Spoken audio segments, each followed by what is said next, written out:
Bonjour, nous allons revoir ici comment construire un parallélogramme. Ici, nous allons utiliser l'équerre et la règle. C'est-à-dire que nous allons utiliser la propriété des parallélogrammes qui nous dit que un parallélogramme a ses côtés opposés parallèles, 2 à 2.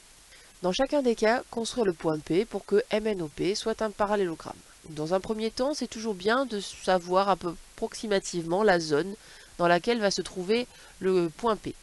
Ici, nous avons déjà le côté MN et le côté NO qui ont été tracés.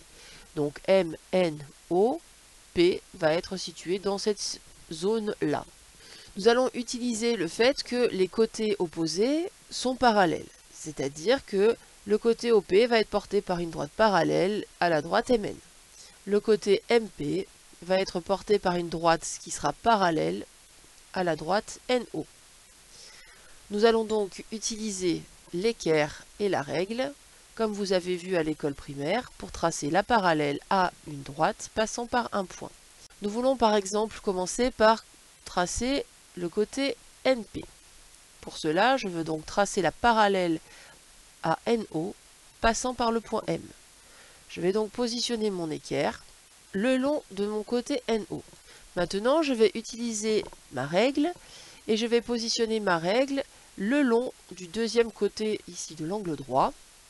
Ainsi, elle va me servir de guide. Je vais pouvoir maintenant faire glisser mon équerre le long de cette règle, sans bouger la règle. Et je vais m'arrêter dès que mon deuxième côté de l'angle droit, ici, va rencontrer le point M. Je vais pouvoir donc tracer ici la parallèle à la droite NO, passant par le point M. Je sais donc déjà que mon point P va se situer sur cette droite, plutôt en fait vers là. Il faut donc maintenant que je trace la parallèle à la droite MN, passant par le point O. Je vais utiliser mon équerre, je vais la positionner sur le côté MN, et je vais maintenant mettre ma règle le long du deuxième côté de l'angle droit. Elle va ainsi me servir de guide, et je vais pouvoir donc faire glisser mon équerre sans bouger ma règle, le long de ma règle, jusqu'à rencontrer le point O. Dès que je rencontre le point O, je vais tracer ici la parallèle à ma droite MN passant par le point O. Je sais que mon point P va se situer dessus. Donc comme le point P appartient à cette droite parallèle à NO et à cette droite parallèle à MN, le point P est à l'intersection des deux droites et donc je trouve le point P à cet endroit-là. Deuxième situation, les côtés ne sont pas tracés. Je n'ai que les points MNO qui sont donc les sommets de mon parallélogramme. Première étape, je vais tracer déjà les côtés. Je sais que mon parallélogramme s'appelle MNO, donc MN, je vais tracer le premier côté, MN, ensuite NO. Une fois que j'ai tracé les deux côtés, je me retrouve dans la situation précédente. Et ça évite des erreurs, donc je sais que MNOP, le P va être dans cette zone-là. Je vais utiliser, tout comme tout à l'heure, l'équerre et la règle, de façon à tracer les parallèles aux droites MN et NO. Donc première étape, je vais positionner mon équerre le long du côté MN.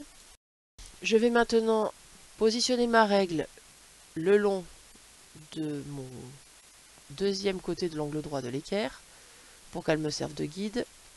Une fois que j'ai mon guide, je fais glisser mon équerre sans bouger la règle le long de mon guide jusqu'à rencontrer le point O. Je commence à tracer la parallèle à la droite MN passant par le point O. Maintenant, je vais faire la même chose. Je vais maintenant tracer la parallèle à la droite ON passant par le point M. Je vais donc positionner mon équerre le long de la droite ON. Je vais positionner ma règle le long de mon deuxième côté de l'angle droit. Une fois que j'ai positionné ma règle comme guide, je vais pouvoir faire glisser mon équerre le long de ce guide sans bouger la règle. Dès que j'arrive au point M, je m'arrête et je trace ici la parallèle à la droite ON passant par le point M.